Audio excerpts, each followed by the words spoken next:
하나님의 말씀 요한복음 2장 12절에서부터 22절까지 말씀입니다.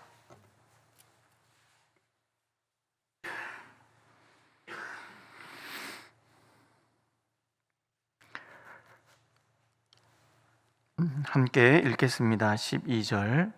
그 후에 예수께서 그 어머니와 형제들과 제자들과 함께 가버나움으로 내려가셨으나 거기에 여러 날 계시지는 아니하시니라.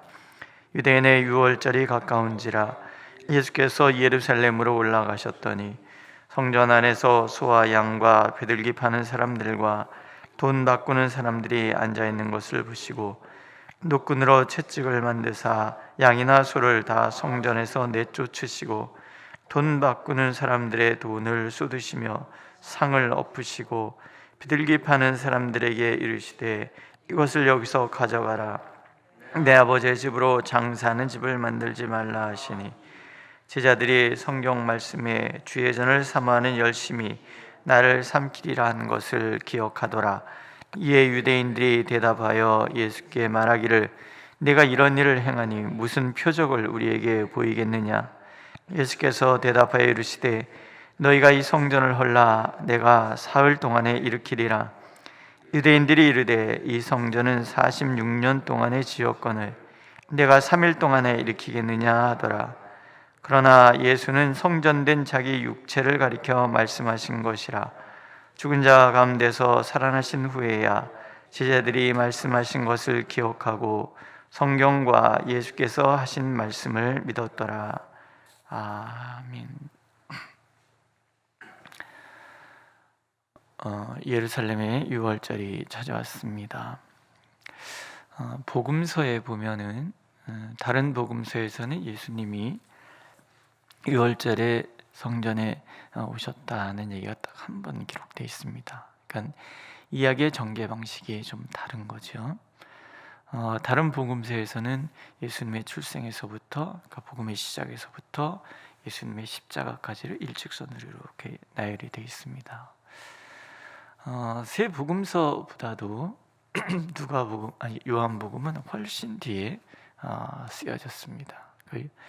요한이 예수님에 대한 이야기, 그동안에 나와 있는 모든 복음서를 다 종합하고 그때 당시에 초대교회의 신앙의 모습을 우리가 볼 수가 있는 거예요. 어떻게 교회가 성장되어 왔고 어떻게 그 말씀이 또 신학이 정립이 되어 갔는가 하는 것을 우리가 요한복음에서 볼 수가 있어요. 그러니까는 그 사도 바울의 서신서나 다른 복음서 맨 마지막에 요한복음이 쓰여졌다라는 것은 어쩌면 요한복음 안에는 기독교의 모든 것이 다 담겨져 있다, 이렇게 볼 수가 있습니다.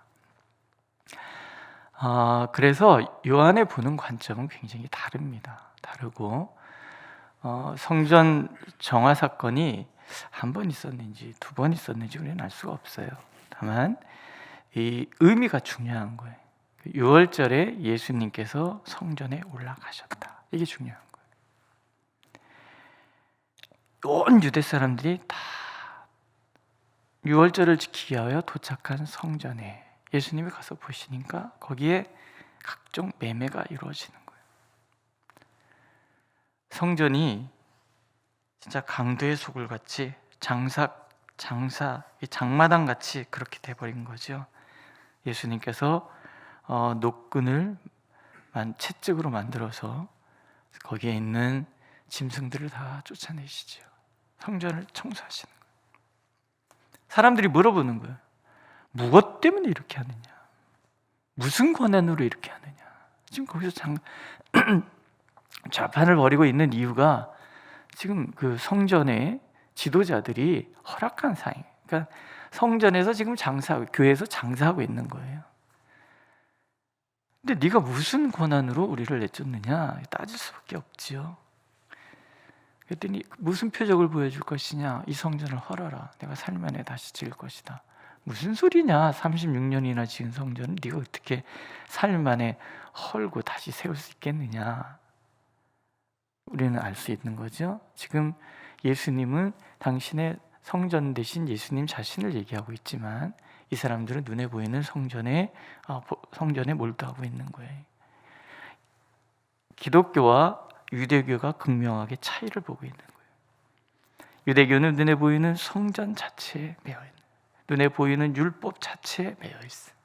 그러나 기독교는, 예수님은 눈에 보이는 것은 아무것도 아니에요. 그건 그림자일 뿐이라는 거예요. 본질이 무엇이냐는 얘기죠. 예수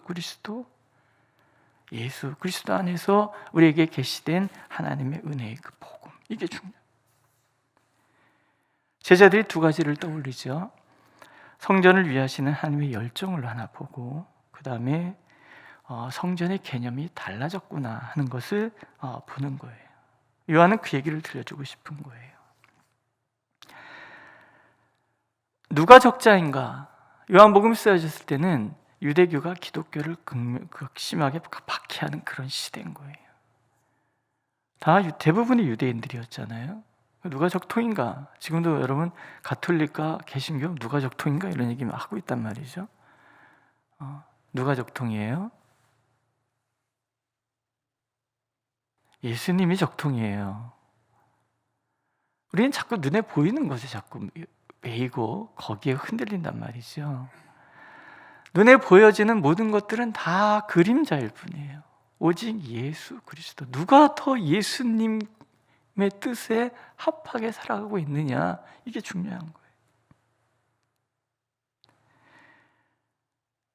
가말리엘의 후손인 가말리엘 2세라는 사람이 대랍비가 되었을 때 유대교는 본격적으로 기독교를 핍박하기 시작하고요. 요한복음에 그 이야기들이 나오죠. 출교 얘기가 나와요. 출교하고 죽여도 돼요. 이런 일들이 일어나고 있는 거죠. 유대교와 기독교가 양립할 수가 없어요. 요한을 통해서 하나님은 이런 말씀을 우리에게 들려주시는 거죠. 이 성전을 다 헐어버려라. 눈에 보이는 모든 것들을 다 헐어버려요. 그래서 그 눈에 보이는 것들이 다 무너진 그 자리에 예수 그리스도의 복음의 은혜로 가득 채우라는 거예요. 성전은 그럼 도대체 무엇인가 하는 거예요. 여러분, 이 예배당은 성전이 아니에요. 그러니까 성경이 말하는 성전이 아니에요. 우리가 거룩하게 구분된 집이라는 의미에서 성전이라고 할 수는 있지만 이것이 성경이 말씀하신 그 성전의 개념과 같은 건 절대 아닙니다. 절대 아니고, 그러면 성전은 거룩하다. 왜 거룩한가? 하나님이 계시기 때문에 그래요. 솔로몬이 성전을 짓고 나서 하나님이 이런 얘기를 들으시죠. 이곳에 내가 내 눈과 마음을 항상 둘 것이다. 솔로몬이 기도할 때도 이미 알고 있어요. 눈에 보이는 건물이 하나님의 머무시는 곳은 아니고, 다만 성전은 하나님의 임재의 상징일 뿐인 거예요. 성전에 나와서, 성막 또는 성전에 나와서 하나님께서는 이스라엘 백성들이 하나님과 교제하기를 원하시는 거죠. 이게 오랜 세월이 지속되면서 유대인들에게 있어서 성전은 그들의 신앙과 삶의 중심이 돼서 하나님을 만나기 위해서 반드시 나와야 되는 그런 자리. 근데 지금 이 시대에 성전이 다 무너진 거예요. AD 70년에 로마가 예루살렘을 점령하면서 돌 위에 돌 하나 남지 않고 성전은 다, 지금 우리가 통곡의 벽 그리고 성전이 없잖아요, 그죠? 거기 이슬람 사원이 서 있습니다. 눈에 보이는 성전이 중요하다 그러면 하나님이 지키셨겠죠. 이미 한번 보여주신 거예요. 바벨론이 침략해서 솔로몬이 지은 성전이 다 회파될 때 이미 하나님께서는 보여주신 거예요. 눈에 보이는 성전이 신앙의 중심이 아니라는 거예요. 그렇다면 구약의 성전은 예수 그리스도의 그림자일 뿐인 거예요. 자, 성전의 개념을 여러분들 한번 성경을 통해서 한번 정리해 보세요. 첫 번째 성전이 어디예요? 첫 번째 성전, 에덴 동산. 여기가 첫 번째 성전이에요. 자, 개념은, 성전은 하나님과 만나는 자리라고 이 개념을 가지고 보세요. 에덴 동산이 하나님을 처음 만난 자리예요. 하나님은 에덴 동산에 와서 거느시고 첫 사람과 교제를 나누셨어요. 그 에덴 동산이 사라졌잖아요. 첫 번째 성전이 사라져버린 거예요. 두 번째는 성막이죠.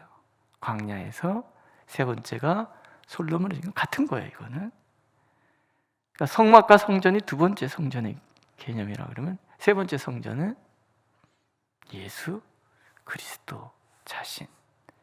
그러니까 예수를 통해서 우리는 하나님을 만나는 거예요. 그러니까 성전은 예수 그리스도께서 오시는 순간부터는 사실은 사라져야 되는 것들이에요. 사라지는. 성전은 주님의 몸과 같은 거예요. 그리스도의 희생과 보혈로 하나님을 만나고, 그렇죠? 우리가 처음에 번제를 드리고 물두멍에서 씻고 예수 그리스도의 속죄의 은혜로 우리가 이제 하나님을 만나기 위해 들어가잖아요. 성막문을 탁 들어서면 제일 먼저 번제단이 우리를 탁 기다린단 말이에요. 그래서 예수 그리스도의 보혈의 피로 탁 씻고 하나님을 만나러 들어가기 시작하는 거예요.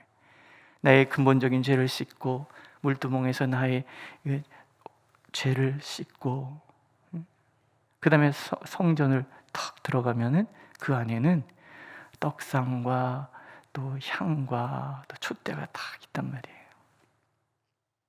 예수 그리스도의 말씀과 속죄의 은총과 예수 그리스도 안에서 길을 찾고 예수 그리스도에게 기도하고, 그리고 또 그 안에 턱 들어가면 지성소로 들어가면 뭐가 있어요?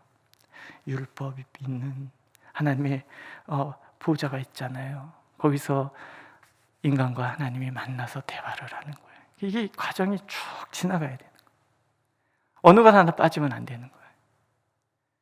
그래서 하나님을 만나고 나면은 이스라엘 백성 안에 화목의 축제가 벌어지는 거예요. 하나님과. 그러나 눈에 보이는 이 형식들은 다 사라지는 거예요. 예수님 안에서 우리는 하나님을 보는 거죠. 예수님과 교제하면서 우리는 하나님과 교제를 나누고, 예수님의 말씀을 들으면서 우리는 하나님의 말씀을 듣고, 예수님의 행동을 통해서 우리는 하나님이 누구신지를 아는 거예요. 더 이상 눈에 보이는 성전의 의미가 없어요. 참 성전이신 예수께서 오셨기 때문에. 마지막 성전이 있죠. 아니요, 마지막 성전, 네 번째 성전이 있죠. 예수님이 승천하셨어요. 그 다음에 성전이 뭐예요? 우리 마음이잖아요. 그죠? 성령이 우리 안에 머무셨어요. 이제 우리는 내 마음으로 하나님을 만나는 거예요. 마음 안에 오신 성령과 교제하고, 그래서 주님 안에, 주님이 내 안에, 주님과 내가 혼연일체가 되어서 그렇게 살아가는 거예요. 매일 성령과 교제하면서 하나님을 만나고 그분의 음성을 듣고 그 은혜를 기억하고 우리가 그렇게 살아가는 거예요. 오늘 마지막 성전은 새하늘과 새 땅입니다. 아직 오지 않았죠. 이 긴 얘기를 통해서 요한복음이 우리에게 들려주시는 얘기는 그런 거예요. 예수 그리스도께서 십자가에 못 박히시고 사흘 만에 부활하신 이런 사건들을 통하여 하나님이 우리 안에 머물고, 이제는 하나님 성령을 그 안에 모신 사람들이 모여서 교제하는 자리, 이곳이 바로 교회고, 이 교회는 바로 천국의 그림자라는. 근데 문제는 뭐 같습니까? 이 성전이 강도의 소굴이 되어 있다는 거예요. 탐욕, 무질서, 기도와 말씀과 예배가 있어야 될 자리에 인간의 탐욕과 인간 중심의 가치가 가득 찼다라는 거예요. 그런 책이 있어요. 세상 속의 교회, 교회 속의 세상.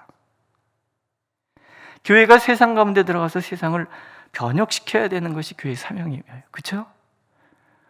근데 지금 현대 한국 교회는 세상이 교회로 들어와 버렸어요. 예수님 당시에 성전의 그 참 모습을 상실해 버리고 거기에 세상의 가치, 무질서와 탐욕이 가득 들어탔던 것처럼 현대 한국 교회 안에는, 한국 교회뿐만이겠습니까? 세상이 들어와 버린 거예요. 세상의 가치와 논리가 우리가 무장돼서, 그럼 어떻게 해야 돼요? 하나님 뒤집어 엎으셔야 되는 거예요. 우리 개인도 마찬가지죠. 내 안에 뭐가 있냐는 얘기죠. 내 안에 가득한 탐욕과 내 안에 가득한 그 무질서, 나 중심의 그런 모든 가치, 예수님이 들어오시는 그 순간부터 이게 뒤집어지는 거예요.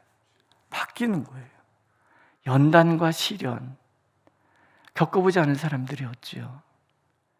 그러나 연단의 첫 번째 목적은요, 내가 바뀌는 거예요. 세상 중심의 가치, 인간 중심의 가치로 살아가던 내가 이제는 하나님 중심의 가치로 바뀌어가는 거예요. 주님을 영접하는 순간 나의 삶 자체가 송두리째 바뀌는 거예요. 이걸 3장에서 거듭남이라고 얘기를 합니다. 예수님이 성전을 뒤집어 엎으시는 거예요. 오늘도 예수님은 우리의 마음을 뒤집어 엎으실 거예요. 성령이 머물 수 없게 만드는 모든 것들에 대해서 예수님은 뒤집어 엎으실 거예요. 그러나 부딪히죠. 하나님이 오셔서 지금 성전을 청소하고 있는데 사람들은 하나님에 대항하고 있어요. 지금 마찬가지예요. 우리 안에도 예수 그리스도께서, 성령께서 오셔서 우리를 송두리째 바꾸려 하지만 우리의 육의 소욕은 만만치 않게 저항을 한단 말이에요. 안 바뀌잖아요. 제가 목회 28년, 이제 29년째 접어드는데요, 얻은 결론 하나가 있어요. 사람은 절대 안 바뀐다. 아예 바꾸려고 시도조차 하지 말아야 되겠다. 여러분들이 아시잖아요. 나는 안 바뀌어요. 안 바뀐다는 얘기는 뭐예요? 매일 죽어야 되는 거예요. 매일 십자가에 나를 못 박아야 되는 거예요. 하루라도 긴장끈을 놓치면 또 육의 소욕이 나를 사로잡는 것이 우리라는 거예요. 세상의 가치로 무장된 내가 교회 안에 들어서 죽지 않으면 어떻게 됩니까? 교회가 난장판이 되는 거죠. 세상 사람보다 더 못하는 곳이 그래서 교회라는 얘기를 자꾸 우리가 듣잖아요. 그런 얘기 들을 때마다 마음이 쩌리쩌리 하시잖아요. 그럴 때 우리가 기억해야 되는 거 있어요. 오시옵소서 주님, 나를 뒤집어 주십시오. 오직 주님으로만 가득하게, 진정 주님의 영으로 충만하게. 이걸 자꾸 우리는 잊어버리고 살아요. 잊어버리면 또 예수님께서 오셔서 우리를 뒤집으신, 그게 뭐예요? 그게 연단인 거예요. 갈등, 번민, 끊임없이. 이런 과정을 통해서 우리가 성화된 하나님의 사람으로 변해가는 거죠. 이게 왜 중요해요? 성전이 정화되지 않으면 하나님이 떠나십니다. 하나님 떠난 성전은 그저 돌무더기일 뿐인 거죠. 우리 안에 성령께서 떠나버리시면 나는 그저 육체일 뿐이에요. 아무것도 아닌 거예요. 어떠십니까, 여러분? 주님이 떠나셨는데도 모르고 있다는 것만큼 비극은 없는 거예요. 예루살렘 성전에 예수님이 나가버리셨어요. 근데 그 사람들은 거기에 하나님이 계신 줄 알아요. 얼마나 슬픈 일이에요. 오늘도 주님께서는 우리에게 다가오셔서 우리하고 교제하기를 원하세요. 근데 내 안에 가득한 탐욕이 하나님과의 교제를 방해한다면, 근데 방해하고 있는지도 모르고 우리가 살아간다면 이것은 비극인 거죠. 오늘도 하나님, 우리가 하나님 앞에 서기를 원하십니다. 성령께서 오셔서 내 속사람을 성령으로 충만하기를. 우린 늘 깨어서 기도하고 늘 기도해야 돼요. 내 말 한마디가 성령의 뜻과 일치하도록, 내 행동이 성령과 일치하도록. 아니면 오늘도 하나님 나를 뒤집으실 거예요. 그것은 아픈 거예요. 오늘도 하나님은 우리가 그렇게 주님과 깊은 교제를 통해서 내 마음의 성전이 오직 성령으로 가득한 성전 되기를 원하고 계십니다. 기도하겠습니다. 오늘도 우리를 살펴하시는 하나님, 구하오니 오셔서 우리의 마음을 청소하여 주옵소서. 오직 주님으로만 가득하고 주님과의 교제로만 가득하고 주님 중심의 생각으로만 가득할 수 있도록, 우리의 삶이 그러할 수 있도록 우리를 청소하여 주시옵소서. 예수님의 이름으로 기도드렸습니다. 아멘. 하늘에 계신 우리 아버지, 아버지의 이름을 거룩하게 하시며 아버지의 나라가 오게 하시며 아버지의 뜻이 하늘에서와 같이 땅에서도 이루어지게 하소서. 오늘 우리에게 일용할 양식을 주시고 우리가 우리에게 잘못한 사람을 용서해 준 것 같이 우리 죄를 용서하여 주시고 우리를 시험에 빠지지 않게 하시고 악에서 구하소서. 나라와 권능과 영광이 영원히 아버지의 것입니다. 아멘.